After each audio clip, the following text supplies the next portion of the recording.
అందరికీ నమస్కారం. శ్రీమద్ భగవద్గీత ఆధ్యాత్మిక రహస్యాలు అనే శీర్షిక ద్వారా శ్రీ త్రినాథ్ గారు ధారావాహిక ప్రసంగం ఇస్తున్నారు. వారి ధారావాహిక ప్రసంగంలో ఈరోజు 226వ ప్రసంగం చేస్తున్నారు. శ్రీ త్రినాథ్ గారికి స్వాగతం. నమస్కారం అండి. శ్రీమద్ భగవద్గీత ఆధ్యాత్మిక రహస్యాలు ఈ కార్యక్రమాన్ని వీక్షిస్తున్నటువంటి సోదర సోదరిమణులు, గీతా ప్రేమికులు, అభిలాషులు, భగవంతుని ప్రేమించే వాళ్ళు, సత్యాన్ని ప్రేమించేవాళ్ళు, ధర్మాన్ని ప్రేమించేవారు. ఎందుకంటే 7వ అధ్యాయంలో 3వ శ్లోకంలో చాలా కొద్ది మంది మాత్రమే ఇటువంటి గుణాలు కలిగి ఉంటారని భగవంతుడు చెప్పారు. అందువల్ల అటువంటి సోదర సోదరులందరికీ జీవితాన్ని సత్యత ఆధారంగా మనం తీసుకొని వెళ్తేనండి ఎవ్వరికీ భయపడవలసిన అవసరం. సత్యత, ధర్మము, విలువలతో కూడుకున్నటువంటి జీవితము. కేవలము మనము character is lost, everything is lost అనుకుంటే ప్రయోజనం లేదు. చరిత్రను ఏ విధంగా నిర్మాణము చేసుకోవాలి, ఎందుకంటే చరిత్ర పోతే మొత్తం పోతుంది అంటున్నప్పుడు మొత్తం ఎందుకు పోగొట్టుకోవాలి అనేటువంటి ఆలోచన మనకు కలగాలంటే మనం ఏం చేయాలంటే బుద్ధినేత్రాన్ని తెలుసుకోవాలి. భగవంతుడు బుద్ధినేత్రాన్ని మనకు ప్రసాదించడం జరిగింది. ఆ బుద్ధినేత్రాన్ని తెలుసుకోవడం ద్వారా ఆధ్యాత్మిక జగత్తులో చాలా ఉన్నత స్థాయికి ఎదగడానికి ఒక అవకాశం ఏర్పడుతుంది. ఈ యొక్క కార్యక్రమంలో ముందుగా ధార్మికత, ఆధ్యాత్మికత అన్న 2 ప్రక్రియల పట్ల మరో కొంత అవగాహనాన్ని పెంచుకుందామండి. ధార్మికత, ఆధ్యాత్మికత ఈ రెండిటి యొక్క సత్యమైనటువంటి అర్థము మరియు రెండిటి మధ్య ఉన్న భేదాన్ని ఖచ్చితంగా తెలుసుకోవాలండి. ఇప్పుడు భక్తి మార్గంలో మనం పురుషార్థము అన్న పేరు వాడతాం, అన్న పదాన్ని మనం ప్రస్తావిస్తూ ఉంటాం. పురుషార్థము అంటే ఏమిటి? పురుషార్థము అంటే దాని యొక్క తత్వం ఏమిటి, దాని యొక్క లోతైన అర్థం ఏమిటి? నిజంగా మనం పురుషార్థం చేస్తున్నామా? ధార్మిక జగత్తులో ఎన్నో రకరకాల పూజలు, పునస్కారాలు, యజ్ఞాలు, యాగాలు, జపాలు, తపాలు, నోములు, వ్రతాలు, ఏమండి తీర్థయాత్రలు, అన్నదానాలు, వస్త్రదానాలు, దాన పుణ్యాలు అంటాం కదండి. అదేవిధంగా ధార్మిక గ్రంథాల పఠన, పారాయణ, శ్రవణ, అర్థమైందండి. ఈ విధంగా ఇన్ని రకరకాల విధానాలుగా భగవంతుని యొక్క ప్రాప్తి కోసం మనం కృషి చేస్తున్నప్పుడు దానిని మనము పురుషార్థము అని అనగలుగుతామా? ఒక్కసారి అర్థం చేసుకునే ప్రయత్నం చేయండి. పురుషార్థము అంటే పురుష అనే పదం యొక్క అర్థం తెలుసుకోవాలి. ముందుగా పురుష అంటే ఆత్మ అండి. అంటే ఆత్మ అర్థము మీరు ఏదైనా చేస్తున్నారా? అర్థమైందండి. మామూలుగా మన మాటల్లో కూడా అంటుంటాం కదా, ఏమంటామంటే పుణ్యం పురుషార్థం ఏమైనా చేస్తున్నారా అంటాం. ఎప్పుడు వండుకోవటం, తినడం, త్రాగడం, పడుకోవడం, నిద్రించడం, ఈ విధంగానే కాలయాపన చేయటమే ఆ యొక్క జీవిత లక్ష్యమా, లేక పుణ్యం పురుషార్థం చేస్తున్నారా అంటారు. అర్థమైందండి. ఇక్కడ పురుషార్థానికి పుణ్యానికి జత కట్టారు. పాపం పురుషార్థం అని ఎవరు అనరండి. అర్థమైందండి. పురుష అంటే ఆత్మ ఔన్నత్యాన్ని, ఆ విధంగా ఆత్మని ఉద్ధరించుకునేటువంటి విషయాన్ని, ఆత్మలో జన్మ జన్మలుగా మనుషులు చేస్తున్న నీచ నికృష్ట భ్రష్ట పాప దుష్ట కర్మల ఫలితముగా ఆత్మలో పేరుకుపోయినట్టు ఏమంటారు దాన్ని, సంస్కారాలు ఏవైతే ఉన్నాయో తమో ప్రధాన సంస్కారాలు, తామసిక ప్రధాన సంస్కారాలని అడుక్కునేటువంటి లక్ష్యాన్ని ఎప్పుడైనా పెట్టుకున్నామా? కేవలము ఆత్మని ఎవరో చనిపోయినప్పుడు ఆత్మకి శాంతి కలుగుగాక అనుకుని దానితోనే సంతృప్తి పడిపోతున్నామా?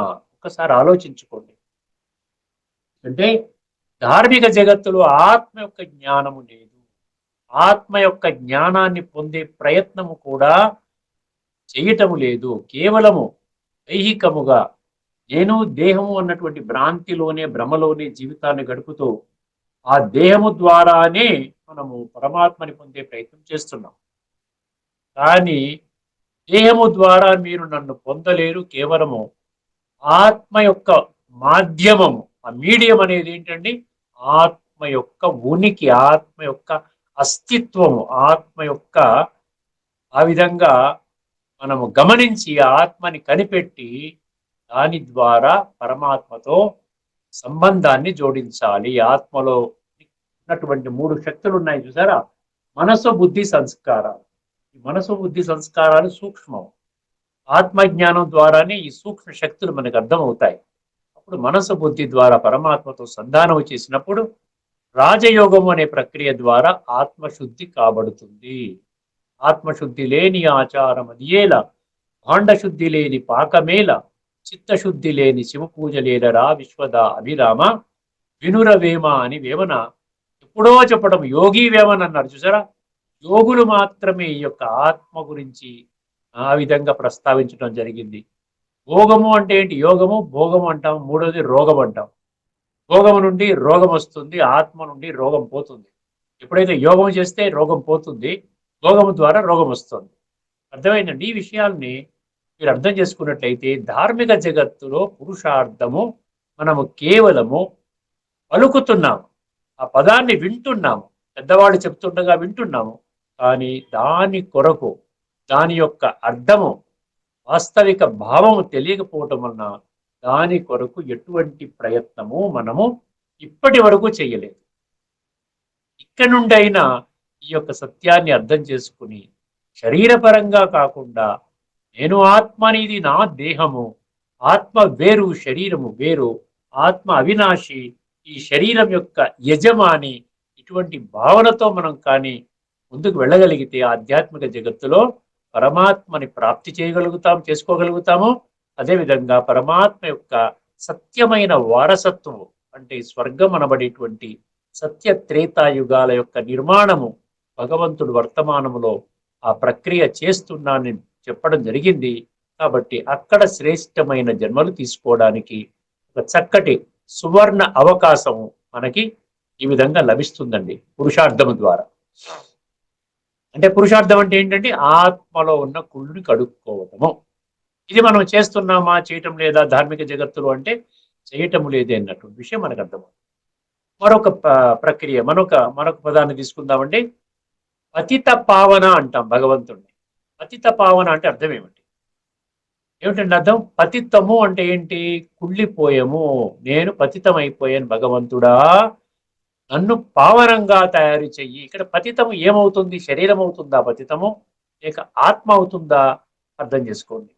ఎందుకంటే ఇప్పటి వరకు మన భక్తి మార్గంలో పూజల్లో పురస్కారాల్లో మీరు ఏదైతే మంత్రాల్లోనో అక్కడక్కడ మనం పతిత పావనుడు భగవంతుడా, పతిత పావన సీతారాం అంటాం కదండి. ఆ విధంగా పతిత పావన అనే శబ్దము మనం విన్నప్పటికీ, తెలుసుకున్నప్పటికీ ఈ విధంగా అవును పతిత పావన అంటున్నాం, కానీ పావనం ఎందుకు అవ్వటం లేదు ఎవరు కూడా?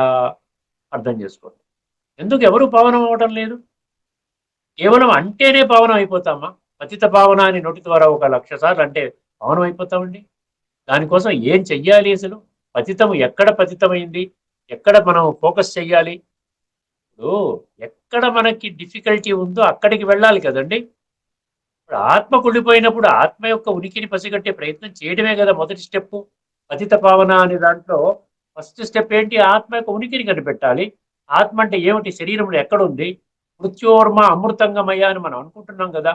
అంటే మృత శరీరములో, ఈ మృత వినాశి శరీరములో అమృతము అంటే అవినాశి చైతన్య శక్తి ఆత్మ ఈ శరీరంలో ఉన్నది. సో భగవంతుడు మనకి ఏం తెలియజేస్తున్నాడు? బ్రుకుటి మధ్య ఉన్నది అని తెలియజేస్తున్నాడు. ధ్రువోర్ మధ్యే ప్రాణం ఆవేశ్య అన్నాడు. అర్థమైందండి. వాళ్ళు అలాంటప్పుడు ఇక్కడ బ్రుకుటి మధ్యలో ఉన్నటువంటి ఆత్మ ఏమిటి, శరీరం ఏమిటి, ఈ యొక్క ఆత్మకి శరీరానికి ఉన్నటువంటి సంబంధం ఏమిటి? ఆత్మ గొప్పదా, శరీరం గొప్పదా? దేహభ్రాంతిలో జీవితాన్ని గడపడమే ఉన్నతమా, లేక ఆత్మిక స్థితిలో అనుభవం చేసి ఈ శరీరము ద్వారా నా యొక్క విద్యుక్త పాత్రని అభినయిస్తున్నాను అన్న భావనలో జీవితాన్ని గడపడం గొప్పదా? ఎవరికి వాళ్ళే బుద్ధి నేత్రాన్ని తెరుచుకొని అర్థం చేసుకుంటే అప్పుడు మనకు అర్థమవుతుంది. ఇప్పటి వరకు 100% నేను దేహము అన్నటువంటి భ్రమ భ్రాంతిలోనే జీవితాలని గడుపుకుంటూ మనుషులు, అత్యధిక శాతం మనుషులు ఆ విధంగా జీవితాన్ని గడుపుతూ ఉన్నారు. అటువంటి వాళ్ళు ముఖము ద్వారా వాళ్ళు ఏమంటున్నారు?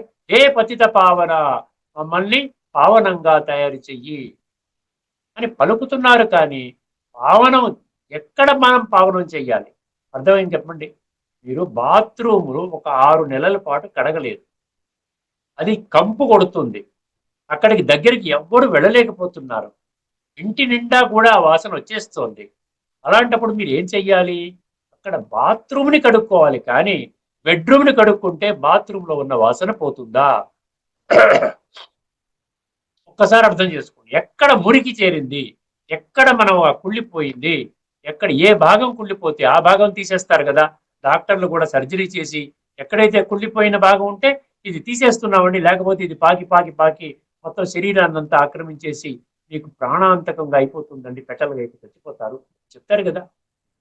సో ఈ యొక్క విషయాన్ని మనం మర్చిపోయాం. కుళ్ళిపోయింది ఆత్మ, శరీరాన్ని కడుక్కుంటున్నాం. శరీరాన్ని కడుక్కోవాలి, ప్రతిరోజు స్నానం చెయ్యాలి అని భగవంతుడు చెప్పనవసరం లేదండి. అది సహజంగానే ప్రతి ఒక్కరు చేసేటువంటి విధానం. కానీ ఆత్మని మీరు కడుక్కోవాలి. అర్థమైందండి? ఆత్మశుద్ధి లేని ఆచారం అది. కాయేన మనసా బుద్ధ్యా కేవల ఇంద్రియైరపి యోగిన కర్మ కుర్వంతి సంగం త్యక్వ ఆత్మశుద్ధయే అన్నాడు. అర్థమైందండి? ఆ విధంగా ఈ పతిత పావన అనే విషయం ముందు తెలుసుకోవాల్సింది ఏంటంటే, పతితము ఆత్మ అయిందా, శరీరం అయిందా? అంటే ఆత్మ అయిందని అర్థమైంది. ఇప్పుడు పావనం ఎవరు చేయాలి? ఇప్పటి వరకు మనం ఇన్ని రకాలుగా మనం 33 కోట్ల దేవీ దేవతల్ని పూజ చేస్తున్నాం, ఆరాధిస్తున్నాము, రకరకాల పూజలు పునస్కారాలు చేస్తున్నాము, అభిషేకాలు అర్చనలు చేస్తున్నాం, నోములు వ్రతాలు చేస్తున్నాం, యజ్ఞాలు యాగాలు చేస్తున్నాం. మరి ఎందువలన పతిత ఆత్మ పావనముగా మారలేదు? మీరు అడగొచ్చు, ఏమిటండి పావనంగా మారలేదని మీరు ఎలా తీర్మానించుకున్నారు, మేము మారేం కదా అనొచ్చు. దానికి ఒకటే సూచకం ఏంటంటే, పతిత సంఖ్యలో ఉన్న పతితుల సంఖ్య పెరుగుతుందా, పావనులైనటువంటి సంఖ్య పెరుగుతుందా? చరిత్రవంతులు పెరుగుతున్నారా, చరిత్రహీనులు పెరుగుతున్నారా? ఎందుకంటే ఈ పతిత సంస్కారాలు కానీ కడగబడితే చరిత్రహీనులు కాదండి, చరిత్రవంతులు తయారవుతారు. నైతిక విలువలు, మానవీయ విలువలు, సామాజిక విలువలు, ఆధ్యాత్మిక విలువలతో కూడుకున్నటువంటి మనుషులు తయారవుతారు. దైవీ సంస్కారాలతో కూడుకున్నటువంటి మనుషులు తయారవుతారు. అర్థమైందండి? మరి అటువంటి వాళ్ళు ఎక్కడా లేరు కదా. ఉంటే ప్రపంచం చాలా అద్భుతంగా మారేది కదా. ఒకసారి ఆలోచించండి. ఇది చాలా తీవ్రమైన విషయం అండి.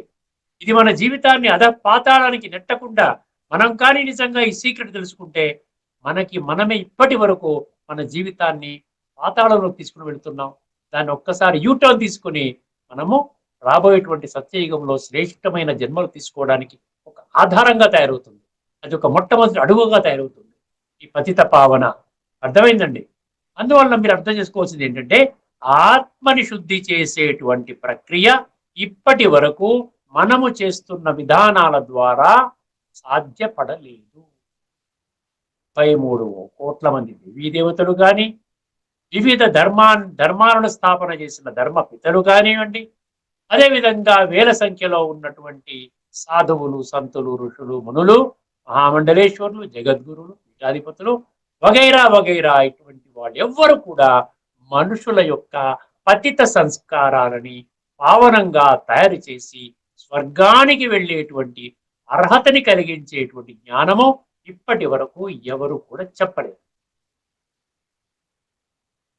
ఈ కారణంగానే భగవంతుడు సృష్టి మీద అవతరించవలసి వచ్చింది. ఇప్పుడు భగవంతుడు వచ్చిన తర్వాత మనకేం చెప్తున్నాడు? నాయన నువ్వు ఆత్మవి, హూ ఆర్ యు, మీరెవరు? మంచి చిత్రం చూపిస్తారు. నేను కొన్ని చిత్రాలు మీకు ఇక్కడ చూపించాను. అదేవిధంగా కొన్ని చిత్రాలు చూపించి, నాయన నువ్వు శరీరం కాదు, భగవంతుడు చెప్తున్నాడు, నువ్వు నీ యొక్క మూల స్వరూపాన్ని మర్చిపోయావు. మర్చిపోవడం కారణంగా ఫేక్ ఐడెంటిటీతో జీవితాలు సాగిస్తున్నావు. ఫేక్ ఐడెంటిటీ, రియల్ ఐడెంటిటీ ఆత్మ, ఫేక్ ఐడెంటిటీ నేను దేహమని ఆ విధంగా భావించడము అంటున్నాడు. అప్పుడు సెకండ్ స్టెప్ గా మనకేమర్థం అవుతుంది? కుళ్ళు అనేది ఆత్మలో చేరుకున్నది, శరీరములో కాదు. ఆ ఆత్మల తండ్రి పరమాత్మ, ఈ పరమాత్మతో సంబంధము శారీరకంగా కాదు. ఇప్పటి వరకు మనం శరీరపరంగా కనెక్ట్ చేస్తున్నాము, దానివల్ల కనెక్ట్ అవ్వలేదు. మనసు బుద్ధి ద్వారా ఈ యొక్క ఆత్మ యొక్క సూక్ష్మ శక్తులైనటువంటి మనసు బుద్ధి ద్వారా భగవంతుడితో సంబంధాన్ని జోడించి, అప్పుడు ఈ రాజయోగం అనే ప్రక్రియ ద్వారా ఏమవుతుందండి? మనలో భగవంతుని యొక్క శక్తులు, గుణాలు మనలో చేరుతుంది. దీనికి ఆధ్యాత్మిక జ్ఞానము ఆధారము. ఈ ఆధ్యాత్మిక జ్ఞానమే శ్రీమద్ భగవద్గీత 574 శ్రీ భగవాను వాచ శ్లోకాల ఆధారంగా సాక్షాత్తు భగవంతుడే స్వయముగా వర్తమాన సమయములో ఈ విధంగా ఇవ్వడం జరిగింది. ఈ యొక్క జ్ఞానము మరియు యోగము. అందుకనే 16వ అధ్యాయం మొదటి శ్లోకం ఒకసారి గమనించండి. ఏమంటాడు అక్కడ? అభయం సత్వ సంశుద్ధి జ్ఞాన యోగ వ్యవస్థిత అంటాడు. జ్ఞానము యోగము ఈ రెండు చెప్తున్నాను నేను భగవద్గీత ద్వారా. ఆ రెండు తెలుసుకున్నట్లయితే ఆత్మశుద్ధి కాబడుతుంది. ఆత్మశుద్ధి అవ్వడమే పతితుల నుండి పావనంగా అవ్వడము. సంపూర్ణంగా పావనంగా తయారు చేసేటువంటి ప్రక్రియ వర్తమానములో సాక్షాత్తు భగవంతుడే చేస్తున్నాడు. కొన్ని లక్షల మంది ఇప్పటికే పసిగట్టారు. ఒక చక్కటి మార్గములో తమ జీవితాన్ని శ్రేష్టంగా తయారు చేసుకునే పద్ధతిలో వాళ్ళు ప్రతినిత్యము అభ్యాసము చేస్తున్నారు. జ్ఞానము యోగము ఈ రెండు చేస్తున్నారు. అర్థమైందండి? ఎవరైతే ఈ యొక్క సత్యాన్ని సత్యంగా గ్రహిస్తారో వాళ్ళని బ్రహ్మకుమారిస్ వాళ్ళు ఆహ్వానిస్తున్నారు. ఉచిత సేవలు పొందండి. ₹1 ఖర్చు లేని పని. భగవంతుడి యొక్క సత్య వారసత్వాన్ని ₹1 ఖర్చు పెట్టకుండా మీరు పొందగలుగుతారు. ఇది తిరుగులేని తిరస్కరించలేని సత్యము. ఇక్కడితో మనము ఈ ధార్మికత ఆధ్యాత్మికత మనం అర్థం చేసుకుందాం. ఎందుకంటే ధార్మికత వల్ల లిమిటెడ్ ప్రాప్తులు మనకు వస్తున్నాయి. కేవలం ఆ ఒక్క జన్మకి మాత్రం పనికొచ్చేటువంటి కొన్ని మంచి విషయాలు తెలుసుకుంటున్నాము. కొంచెం మనం కాస్త ఊరట కలుగుతుంది దాని నుండి. అంతేకాని మనము చెత్త పనులు చేసేవాడు చెత్త పనులు చేయటం మాని మంచి పనులు చేసేటువంటి ఆ పరివర్తన అనేది తెచ్చుకోలేకపోతున్నాడు. లంచము తీసుకునేవాడు లంచం తీసుకోవడం మానేస్తున్నాడా? ఈ పూజలు చేయటం వలన, ఈ యొక్క ప్రసంగాలు వినటం వలన, ప్రవచనాలు వినటం వలన, లేకపోతే తీర్థయాత్ర వెళ్ళి ఏమి చేసినా పూర్తిగా కడుక్కున్నాడు. కుంభమేళా జరిగింది. 43,50,00,000 మంది మునిగారని చెప్పారు. ఈ 43,50,00,000 మంది కూడా పవిత్రంగా అయినట్టుగా భావించటం కాదండి. నిజంగా వాళ్ళ సంస్కారాలలో పరివర్తన వస్తుందా, రావటం లేదా ఒక్కసారి మనం గమనించాలి. అతి తప్ప. ఎందుకంటే రోజు రోజుకి ప్రపంచం దిగజారిపోతోంది అంటే ఏంటి? మంచి పెరగటం లేదు, చెడు పెరుగుతుంది అన్న వాస్తవాన్ని ప్రతి ఒక్కరూ ఇప్పటికైనా గమనించాలని నేను చెప్పటం లేదు. సాక్షాత్తు భగవంతుడు శ్రీమద్ భగవద్గీత ఆధ్యాత్మిక రహస్యాలు ఈ కార్యక్రమం ద్వారా స్వయంగా భగవంతుడే మనందరికీ ఈ విషయాలు స్పష్టం చేస్తున్నారు. ఎందుకంటే మనం చర్చించుకునేది భగవాను వాచ ఈ శ్లోకాలలో ఉన్నటువంటి తత్వాన్ని మనం చర్చించుకుంటున్నాం. కాబట్టి ఇదే సందేశము మీరందరూ కూడా తీసుకోవాలని కోరుకుంటున్నాను. ఇప్పుడు మన ముఖ్యమైన అంశంలో మరొక ముఖ్యమైన శ్లోకాన్ని తీసుకోబోతున్నానండి. భగవంతుడు కేవలం ధర్మ సంస్థాపన కర్తవ్యాన్ని చేయడానికే వస్తున్నాడు. కానీ ఎటువంటి కామనలు, అర్థమైందండి, మనం మనుషులు ఏ విధంగా అయితే కామనలు రకరకాల కామనలతో వాళ్ళు వస్తున్నారు, పూజలు చేస్తున్నారు. అంటే ప్రతి పూజకి కూడా ఆ కర్మ యొక్క ఫలితాన్ని దృష్టిలో పెట్టుకొని చేస్తున్నారు. అర్థమైందండి? కానీ భగవంతుడు ఏమంటున్నాడు? నిష్కామ సేవాధారి అంటారు భగవంతుడు. ఎటువంటి కామనలు లేవు. అర్థమైందండి? ఎటువంటి కోరిక లేదు. కేవలము నా బిడ్డలు అన్నటువంటి ఒక సంబంధాన్ని స్పష్టంగా భగవంతుడు ఆ విధంగా అర్థం చేసుకున్నాడు. కాబట్టి పరమాత్మకి తెలుసు సమస్త మానవాడి 850 కోట్ల మంది మనుషులు, అందులో మీరందరూ ఉన్నారు, నేను ఉన్నాను. అందరికి తండ్రి ఒక్కడే. పితా అహమస్య జగత అంటే తండ్రి మాత్రం ఏం గుర్తించాడండి? అందరూ నా బిడ్డలు, అందరూ నా సంతానం అని గుర్తించాడు. అర్థమైందండి? కానీ బిడ్డలు మాత్రము ఆ తండ్రిని గుర్తించడానికి ఇంకా వెతుకుతూనే ఉన్నారు. అర్థమైందని? ఏ మార్గంలో తండ్రి దొరుకుతాడా అనేటువంటి ఆ యొక్క ఆలోచనతోనే ముందుకు పెడుతున్నారు. ఇప్పుడు ఈ భగవద్గీత ఆధ్యాత్మిక దృష్టికోణంలో అర్థం చేసుకున్నప్పుడు అప్పుడు ఆ వెతకడం అనేది ఆగిపోతుంది. Search for truth about God ends with the spiritual knowledge given in the Bhagavad Gita. గుర్తుపెట్టుకోండి. భగవంతుడిని ఇంక పొందాము అన్న ఫీలింగ్ కొన్ని లక్షల మందికి వచ్చినప్పుడు మీకు రాదా చెప్పండి? మీకు కూడా వస్తుంది. కాకపోతే మీరేం చేయాలి? ఒక ముందు అడుగు వేయాలి. ఒక అడుగు వేసి ఏ విధంగా భగవంతుడే స్థాపన చేసినటువంటి సంస్థ ఈ ప్రజాపిత బ్రహ్మ కుమారి ఈశ్వరి విశ్వవిద్యాలయం నడుస్తోంది. 89 సంవత్సరాలుగా నడుస్తోంది. కొన్ని లక్షల మంది దీనికి వెళుతూ ఉన్నారు. ఇందులో 21 వర్గాలు ఉన్నాయి. అన్ని వర్గాల వాళ్ళు judicial wing, medical wing, sports wing, security wing, administrative wing, women wing, ఇన్ని రకరకాలుగా ఐటీ వింగ్ కొత్తగా పెట్టారు. డిజైన్ వింగ్ అని లేటెస్ట్ గా యాడ్ చేశారు. అర్థమైంది? ఇలా 21 వింగ్స్ ద్వారా ఈ విధంగా జ్ఞానాన్ని, ఈశ్వరీయ జ్ఞానము, రాజయోగాన్ని పంపిణీ చేస్తున్నారు ఉచితంగా. నేనెందుకు దాన్ని అర్థం చేసుకొని నేను కూడా నా జీవితాన్ని శ్రేష్టంగా ఎందుకు తయారు చేసుకోకూడదు అని ఎవరైతే భావిస్తున్నారో వాళ్ళకి వెల్కమ్ అండి. ఇప్పుడు ఈ రోజు మనం చర్చించబోయే శ్లోకము ముఖ్యమైనటువంటి శ్లోకము. ఈ శ్లోకం యొక్క అర్థం ఏమిటంటే, భగవంతుడు ఏమంటున్నాడు, నేను ఒక సన్మార్గములో మిమ్మల్ని తీసుకుని వెళ్ళడానికి జ్ఞానం ఇస్తాను. నాతో మీరు యోగం ఎలా చెయ్యాలో అది కూడా నేను జ్ఞానము చెప్తాను. అంతేకాని భక్తి మార్గంలో మనం ఏమనుకుంటామంటే, ధార్మిక జగత్తులో మనం ఏమనుకుంటామంటే, మేము ఇలాంటి పనులన్నీ చేస్తాం. ఇప్పుడు ఫలానా పని మేము చేస్తాం, లేకపోతే ఇన్ని కొబ్బరికాయలు కొడతాము, లేకపోతే తలనీలాలు సమర్పించుకుంటాం, లేకపోతే నడిచి కాలి నడకన వచ్చేస్తాం. అంతేకాని మేము పురుషార్థం చెయ్యము. అర్థమైందండి? మేము పురుషార్థం చెయ్యము. మేము ఇటువంటి ఫిజికల్ గా ఒక మందిరం కట్టించమంటే కట్టిస్తాము, లేకపోతే మేము నమ్ముకున్న దైవానికి వజ్ర కిరీటం తయారు చేసి పెడతాము, లేకుండా ఉంటే హుండీలో ఒక 10 లక్షలు వేస్తాము, లేకపోతే ఇంతమందికి అన్నదానం చేయడానికి ఇంత డబ్బును మేము సమకూరుస్తాం. ఇన్ని రకరకాలుగా ఏదైతే ఉన్నాయో ఇవన్నీ ఇవ్వడానికి సిద్ధంగా ఉన్నాం. కానీ ఆత్మని సంస్కరించుకోమంటే మాత్రమే సంస్కరించుకోవడానికి సిద్ధంగా లేము. పురుషార్థానికి మేము సమయం లేదు మాకు. అర్థమైందండి? ఈ విధంగా ప్రక్రియ నడుస్తున్నటువంటి సందర్భంగా భగవంతుడు ఏమంటున్నాడంటే, చేసుకున్న వాడికి చేసుకున్నంత మహాదేవ. నేను ఏ విధంగా మీరు పురుషార్థం చేసుకోవాలో చెప్తాను, కానీ నీ తరపున నేను పురుషార్థం చెయ్యను అంటున్నాను. ఒక ఫార్ములా నేను పెట్టేశాను. ఎందుకంటే నేను ఎవరి పక్షాన నేను తీసుకోవట్లేదు. ఎవరికి నేను వారి వైపున, వారు నాకు హుండీలో ఇంత డబ్బు ఇచ్చారు కాబట్టి వాళ్ళ వైపున ఉండాలి, లేకుండా అంటే వీళ్ళు రెగ్యులర్ గా స్టూడెంట్స్ గా క్లాస్కి వస్తున్నారు కాబట్టి వీళ్ళకి నేను ఏదో చెయ్యాలి, ఏమీ లేదండి. సమోహం సర్వభూతేషు నమే ద్వేష్యోస్తి న ప్రియ. 9వ అధ్యాయంలో 29. సమోహం సర్వభూతేషు అన్నాడు. అర్థమైందండి? అప్పుడు ఏం చెయ్యాలి నేను? నేను దయా, కృప, క్షమ ఇటువంటివన్నీ కూడా నా డిక్షనరీలో లేవండి. నేను ఏ విధంగా నీ జీవితం సర్వాంగ సుందరంగా తయారు చేసుకోగలుగుతారో ఆ విధానాన్ని చెప్తాను అంతే. మిగతాదంతా ఏం చేస్తాను చెప్పిన తర్వాత సాక్షి అయి ఆ విధంగా చూస్తాను. ఎవరెవరు నా మాట విన్నారు, ఎవరెవరు నా మాట వినలేదు. చూసారా, ఈ రోజున అన్ని యాప్స్ వస్తున్నాయి. ఒక ప్రోగ్రామింగ్ చేసి సాఫ్ట్వేర్ ఇస్తున్నారు. ఒక 10 లక్షలు తీసుకొని ఒక సాఫ్ట్వేర్ తయారు చేసి మీకు అన్ని అనుకూలంగా అన్ని దొరికేలాగా కంప్యూటర్లో ఒక సాఫ్ట్వేర్ తయారు చేసేటువంటి నిపుణులు ఉన్నారు. అదేవిధంగా భగవంతుడు కూడా ఒక సూపర్ కంప్యూటర్ పెట్టేశాడు, ఒక సూపర్ సాఫ్ట్వేర్ తయారు చేశాడు. అందులో ఏమంటున్నాడు?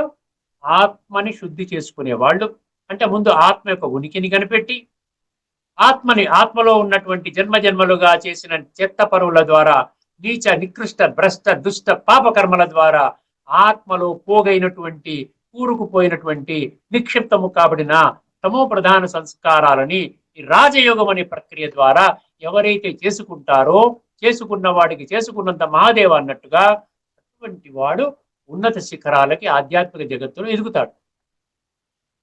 కంప్యూటర్ ఇచ్చేసాడు, ఒకసారి కొట్టేసి ఆ కీబోర్డ్ లో కీ నొక్కేశాడు, వదిలేశాడు, ఇంకా సాక్షి అయి చూస్తున్నాడు. నాకే సంబంధము లేదు. అంతేకాని ఈ యొక్క ప్రక్రియలో నేను భాగస్వామి కాలేను, కాకపోతే ఒక 100 కోట్లు ఇచ్చి నేను పెద్ద మందిరం కట్టిస్తాను, దానివల్ల నాకు ఉపయోగం లేదు, అటువంటి మందిరాలు కట్టించమని నేను చెప్పలేదు. నాకు కావలసింది మీ మనస్సునే మందిరంగా తయారు చేసుకోండి, మీ మనస్సునే చాలా పవిత్రంగా తయారు చేసుకోండి. ఎందుకంటే మందిరం అంటే పవిత్రత కదండి. మందిరం అంటే పవిత్రత చిహ్నం కదా. మనసే మందిరం అని అంటున్నాం కదా, సినిమా కూడా పేరు పెట్టారు కదా మనసే మందిరం అని.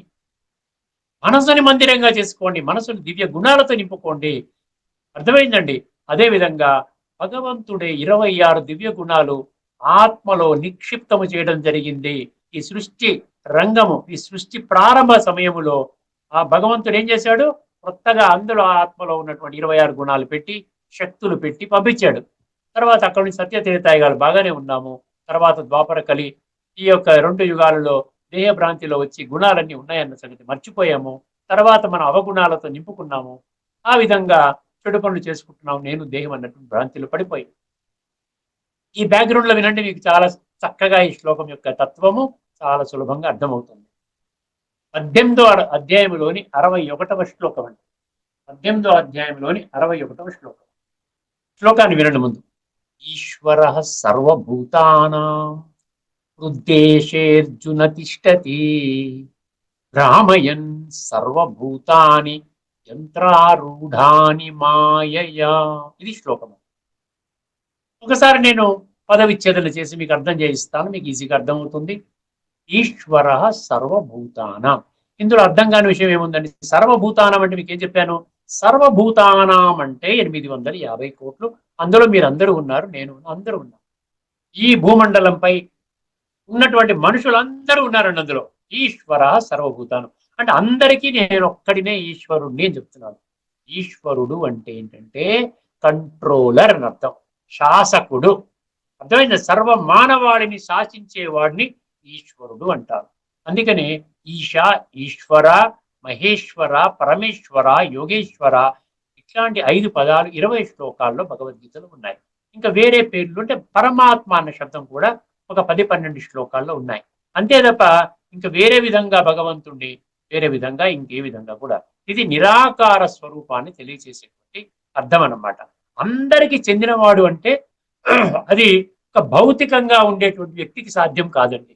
దేహధారి భలే వాళ్ళు దేవి దేవతలైనా కానివ్వండి, అది అది అందరినీ కవర్ చేయలేరు. మీరు ఆంజనేయ స్వామి మొక్కుకున్నారంటే ప్రపంచంలో ఉన్న 850 కోట్ల మంది ఆంజనేయ స్వామి భక్తులు కాదండి. అదేవిధంగా మీరు విఘ్నేశ్వరుడు అన్నారంటే ఇక్కడ మహారాష్ట్రలో విఘ్నేశ్వరుని ప్రార్థన చేస్తారు, సౌత్ ఇండియాలో ఒక దేవుణ్ణి ప్రార్థన చేస్తారు, అదే బాలాజీ అంటారు, తిరుపతి బాలాజీని. అదేవిధంగా నార్త్ ఇండియాలో వైష్ణవి దేవిని చేస్తారు, అదేవిధంగా ఇంకొక దగ్గర అమర్నాథ్ అంటారు, లేకపోతే బెంగాల్లో దుర్గాదేవి అంటారు. సో ఇలా ఒక ప్రాంతానికి ఒక దేహధారి అయినటువంటి ఒక దైవీ రూపాన్ని చూపించినప్పుడు అది ఆ ప్రాంతం వాళ్ళవి నమ్ముతున్నారు కదా, విశ్వాత్మలందరూ నమ్ముతారా? అలాంటప్పుడు భారతదేశంలోనే ఒక ప్రాంతములో ఒక ఒక భగవంతుడనే భావనతో వాళ్ళు పూజిస్తున్నప్పుడు, భారతదేశంలోనే నార్త్ ఇండియాకు ఒక దేవుడు, వెస్ట్కి ఒక దేవుడు, ఈస్ట్కి ఒక దేవుడు, సౌత్కి ఒక దేవుడు అనుకున్నప్పుడు ప్రపంచమంతా ఒక దేవుడిని ఎలాగ నమ్ముతారండి? అర్థం చేసుకోండి. అందుకని నిరాకార స్వరూపంగా మీరు భగవంతుణ్ణి, నిరాకారుడు జ్యోతిర్బిందు స్వరూపుడు పరమపిత పరమాత్మ అనుకున్నప్పుడే మీకు ఆ ఈశ్వర తత్వం మీకు బోధపడుతుంది. అర్థమైందండి? ఇక్కడేమన్నాడు? ఈశ్వరుడు అంటే పరమాత్మ, ఈశ్వరుడు అంటే భగవంతుడు, ఈశ్వరుడు అంటే సర్వాత్మలకి తండ్రి, ఈశ్వరుడు అంటే దివ్య గుణాల సాగరుడు, ఈశ్వరుడు అంటే సర్వశక్తిమంతుడు, ఈశ్వరుడు అంటే విశ్వాత్మలందరికీ తండ్రి, ఈశ్వరుడు అంటే త్రిగుణాలకి అతీతుడు. త్రిగుణాతీతుడు అని ఆ ఒక్క 4 పదాలు అర్థం తెలుసుకోండి. త్రిగుణ అతీతుడు, ఈ 2 పదాలు అర్థం తెలుసుకుంటేనే మీకు అర్థమవుతుంది. ఎందుకంటే దేవీ దేవతలు కూడా త్రిగుణాలలోకి వస్తారు. ఇక్కడ అర్థమైంది కదండి. అంటే ప్రతి పదం యొక్క అర్థం తెలుసుకోండి.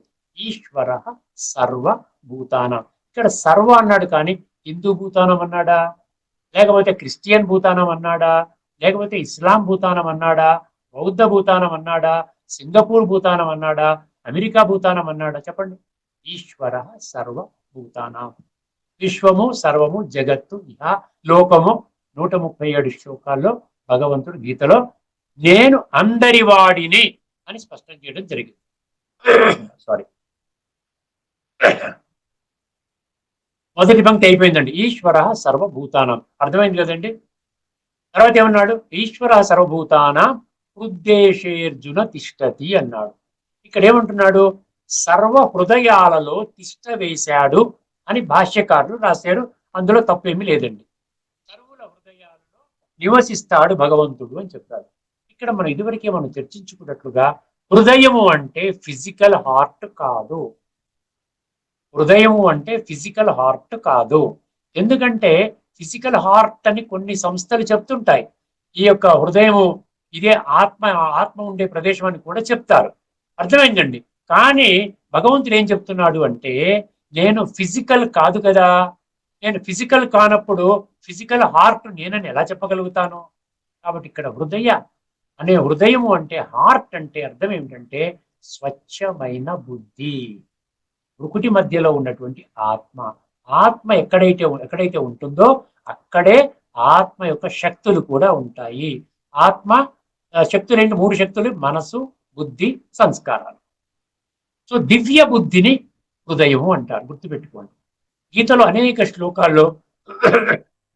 శ్లోకాల్లో ఈ యొక్క హృదయం అనే పదాన్ని వాడటం జరిగింది. కన్ఫ్యూజ్ అవ్వకండి. అర్థమైందండి. కొన్ని ముఖ్యమైన శ్లోకాలు మీకు చెప్తాను. 15వ అధ్యాయంలోని 15వ శ్లోకంలో సర్వస్యచాం హృది సన్నివిష్టో, హృది, అక్కడ హృది అంటే హృదయం అన్నటువంటి భావనతో చెప్పారు. అదేవిధంగా 2వ అధ్యాయం 3వ శ్లోకంలో క్లైబ్యం మాస్మగమ, అక్కడ హృదయ దౌర్బల్యం అంటాడు ఆ శ్లోకంలో. చూసారా, హృదయ దౌర్బల్యం అంటే ఏంటి? ఈ మానసిక దౌర్బల్యం, ఈ బుద్ధి పని చేయకపోవటం, బుద్ధి వక్రించి నీ ఇష్టం వచ్చిన నడుస్తూ అదే సత్యం అని అనుకుంటున్నావురా నాయనా, అది కాదు అని చెప్పడం అన్నమాట. ఇంకోటి 8వ అధ్యాయంలోని 12వ శ్లోకంలో సర్వద్వారాణి సంయమ్య మనోహృది నిరుద్యచ, అక్కడ హృది అని వచ్చింది. అర్థం, అక్కడ హృదయాన్ని నిరోధించడం అంటే బుద్ధిని వంకర టింకరగా నడిపించకుండా సక్రమైన మార్గంలో నడిపించవయ్యా అని అర్థం అనమాట. అర్థమైంది. అదే విధంగా 13వ అధ్యాయంలోని 17వ శ్లోకం జ్యోతి తమసః పరముచ్యతే జ్ఞానం జ్ఞేయం జ్ఞానగమ్యం హృది సర్వస్య విష్టితం, అక్కడ సర్వుల హృదయాలలో అన్నాడు. సరే, అక్కడ హృదయం అంటే కూడా దివ్య బుద్ధిగా అర్థం చేసుకోండి. తర్వాత 4వ అధ్యాయంలోని 42వ శ్లోకం తస్మాత్ అజ్ఞాన సంభూతం హృత్స్థం జ్ఞానాసినాత్మనః చిత్వైనం సంశయం యోగమాతిష్టోత్తిష్ట భారత, అక్కడ హృత్స్థం అన్నాడు. అంటే నీ హృదయములో పాతుకుపోయినటువంటి అజ్ఞానాన్ని, హృదయంలోనే కదా హృదయం అంటే బుద్ధిలోనే కదా, అజ్ఞానం అంటే నేను దేహం అనుకుంటున్నాను ఇప్పటిదాకా, ఇప్పుడు బుద్ధి నేత్రాన్ని తెరుచుకుంటే ఆత్మజ్యోతి వెలిగించుకుంటే నీకు అర్థం. ఎందుకంటే ఇక్కడ హృదయం అంటే ఏమర్థం చేసుకోవాలి? భగవంతుడు హృదయములో ఫిజికల్ హార్ట్ లో ఉండడు. దివ్య బుద్ధి ద్వారా ఆత్మ చింతన ఫస్ట్ స్టెప్, ఆటోమేటికల్ గా బుద్ధి నేత్రం ఓపెన్ అవుతుంది. బుద్ధి నేత్రం ఓపెన్, ఫస్ట్ స్టెప్ బుద్ధి నేత్రం తెరుచుకోవడం అండి. బుద్ధి నేత్రం తెరుచుకోగానే ఏమవుతుంది? ఆత్మ అన్న సంగతి అర్థమవుతుంది. అప్పుడు ఆత్మ యొక్క ఉనికిని కనిపెట్టడానికి ప్రయత్నం చేస్తాం. అర్థమైందండి? అప్పుడు ఏమవుతుంది ఇక్కడ? ఇది ఏమవుతుంది? పరమాత్మతో కనెక్ట్ అవుతుంది. ఆత్మిక స్థితి, పరమాత్మ యొక్క స్మృతి, ఈ రెండు లింక్ ఉందన్నమాట. ఆత్మిక స్థితి లేనంత వరకు పరమాత్మ యొక్క స్మృతి కలగదు. అర్థమైందండి? అప్పుడు ఏమవుతుంది? ఆత్మిక స్థితిలోకి రాగానే పరమాత్మ కనెక్ట్ అవుతాడు. ఈ కనెక్ట్ అవ్వడాన్నే ఇక్కడ భగవంతుడు ఏమంటున్నాడు? హృద్దేశేర్జున తిష్టతి అన్నాడు. ఫిజికల్ గా మనలో ఉండక్కర్లేదండి. ఫిజికల్లో ఉండి కూడా నన్ను ఒక మంచి మార్గాన్ని నడిపించలేకపోతే ఉండడం వేస్ట్. అందుకని భగవంతుడు ఏమంటున్నాడు? మీరు నన్ను నిందించకండి అయ్యా, నన్ను అవమానపరచకండి, అందరిలో ఉన్నాడు అనేస్తారు. అందరిలో ఉన్నాడు భగవంతుడు, కానీ ప్రపంచం కూలిపోతుంది. ఇది భగవంతుని గౌరవించినట్ట, భగవంతుని అవమానపరిచినట్ట చెప్పండి? అందుకనే భగవంతుడు అంటున్నాడు, అది కాదు నాయన, నీవు ఆత్మిక చింతన ద్వారా పరమాత్మ చింతన చేసినట్లయితే అప్పుడు నేను నీ యొక్క దివ్య బుద్ధిలో కూర్చొని నిన్ను సరి అయిన మార్గంలో నడిపిస్తాను. అర్థమైంది? రెండో పంక్తి అర్థమైంది అండి. హృద్దేశేర్జున, హే అర్జున తిష్టతి, అది తిష్టతి ఫిజికల్ గా కూర్చోవడం కాదు. అది విషయాన్ని స్పష్టంగా అర్థం చేసుకోండి. తర్వాత భ్రామయన్ సర్వభూతాని, ఇక్కడ ఈశ్వర సర్వభూతానం అన్నాడా? ఇక్కడ భ్రామయన్ సర్వభూతాని అన్నాడు. సర్వభూతాని అంటే 850 కోట్ల అందరూ ఉన్నాం. మనము ఎక్స్క్లూడ్ చేసుకుంటున్నాం. చూసారు, నేను తప్ప అందరికీ వర్తిస్తుంది అనుకుంటే లాభం లేదండి. చివరికి నేను కుళ్ళిపోతాను, అందరూ బాగుపడతారు. బుద్ధి నేత్రాన్ని తెలుసుకుంటే అర్థమవుతుంది. ఏమన్నాడు? భ్రామయన్ సర్వభూతాని అన్నాడు. భ్రామయన్ అంటే ఏమిటి? భ్రమ. భ్రామయన్ అంటే ఏంటి? భ్రమ భ్రాంతిలో ఉన్నాడు. ఏ విధంగా ఉన్నారు? భ్రమ భ్రాంతి, నేను దేహం అనేటువంటి భ్రాంతిలో ఉన్నాను. ప్రతి ఒక్కరు కుళ్ళిపోవడానికి కారణం ఏంటంటే నేను దేహం అనుకోవడం. నేను దేహం అనుకోగానే ఇంద్రియ సుఖాలు కావాలి. ఇంద్రియ సుఖాలు పొందడానికి సాధనాలు కావాలి. సాధనాలు పొందడానికి డబ్బు కావాలి. సో దీని గురించి వక్ర మార్గంలోకి పెడతాం. ఆశాపాశ శతైర్బద్ధయ్య కామ క్రోధ పరాయణా ఈహంతే కామభోగార్థం అన్యాయేనార్థ సంచయానన్నాడు 16వ అధ్యాయంలో. అన్యాయ మార్గంలో అర్ధ సంచయానంటే ధనాన్ని పోగు చేసుకుంటారు. వర్తమానంలో విస్తృతంగా జరుగుతున్నది ఇదే పని. ఏ వ్యవస్థ అయినా తీసుకోండి, ఇదే నడుస్తోంది. ఈవెన్ మీకు ధార్మిక వ్యవస్థలో కూడా ధనము కొరకే పని చేసే వాళ్ళు కూడా పెరిగిపోయారండి. అర్థమైందండి? భ్రామయన్ సర్వభూతాని. లాస్ట్ పంక్తి ఏంటండి? ఏమన్నాడు? యంత్రారూఢాని మాయయా అన్నాడు. మాయ అంటే ఏమిటి? ప్రతి ఒక్క పదాన్ని అర్థం చేసుకుంటే మీకు చాలా ఈజీగా తత్వం మొదలుపడుతుంది. మాయ అంటే ఏంటి? మాయ అంటే దేహభ్రాంతి, దేహాభిమానము. దేహాభిమానము అంటే పంచవికారాలు. అర్థమైందండి? అంటే రావణాసురుడు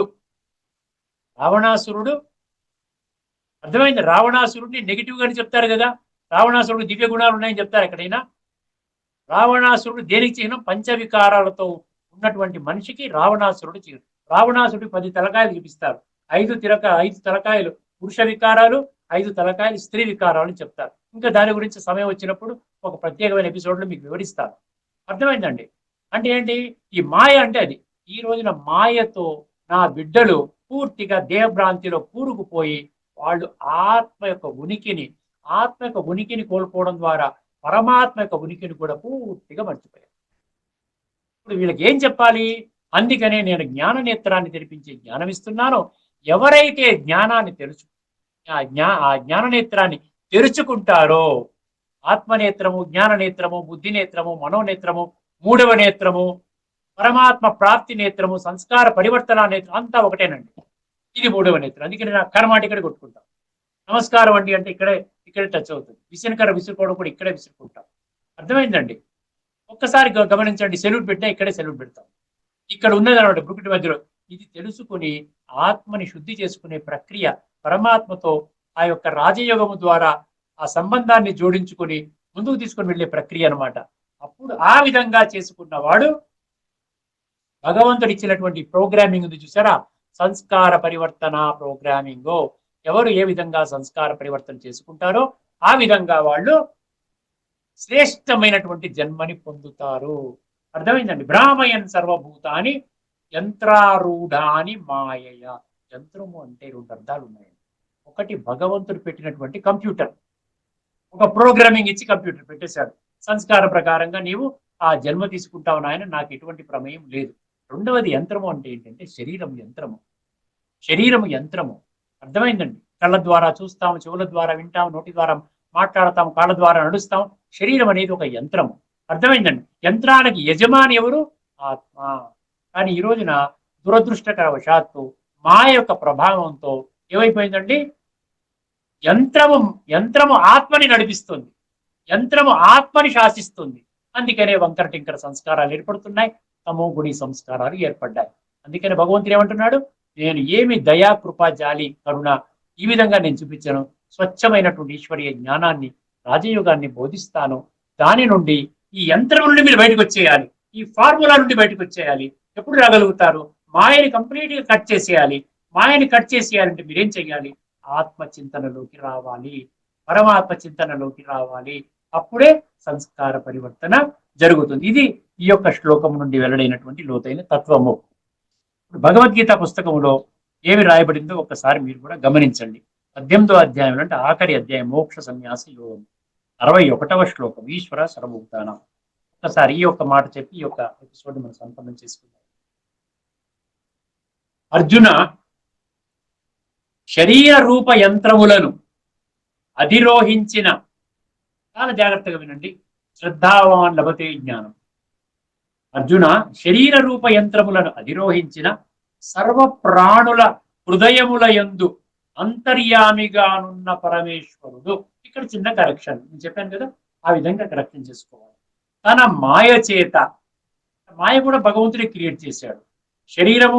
శరీరము మరియు ఆత్మ రెండు ఆయన క్రియేట్ చేశాడు కదండి, ఎప్పుడో క్రియేట్ చేశాడు. అందువల్ల ఇక్కడ తన మాయ చేత వారి కర్మలను అనుసరించి వారిని భ్రమింప చేయుచున్నాడు అన్నాడు. ఇందులో కొంచెం స్పష్టత లేదు మనకి. అర్థం చేయక భ్రమింప చేయడం, భగవంతుడు మన ఒక రాంగ్ రూట్ లో తీసుకొని వెళ్ళినట్టుగా అటువంటి స్ఫురణ కలుగుతోంది. కానీ భగవంతుడు ఏం చెప్తున్నాడు ఇక్కడ? నేను ఈ విధంగా ఒక యంత్రాన్ని, ఒక కంప్యూటర్ ప్రోగ్రామింగ్ తయారు చేశాను. మీ యొక్క సంస్కార పరివర్తన ఆధారంగా మీకు వర్తమాన జన్మలో సుఖశాంతులు కానీ భావి జన్మలో శ్రేష్టమైనటువంటి జన్మలు, స్వర్గమనబడేటువంటి సత్యత్రేతాయుగాల్లో శ్రేష్టమైన జన్మలు కానీ ప్రాప్తిస్తాయి.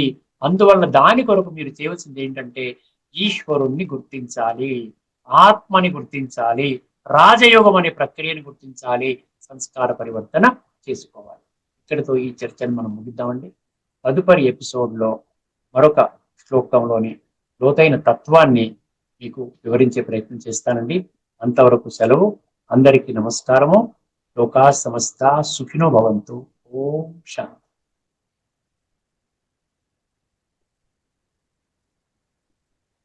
శ్రీమద్ భగవద్గీత ఆధ్యాత్మిక రహస్యాల తాత్వికతను సవివరంగా విశ్లేషించిన శ్రీ త్రినాథ్ గారికి ధన్యవాదాలు.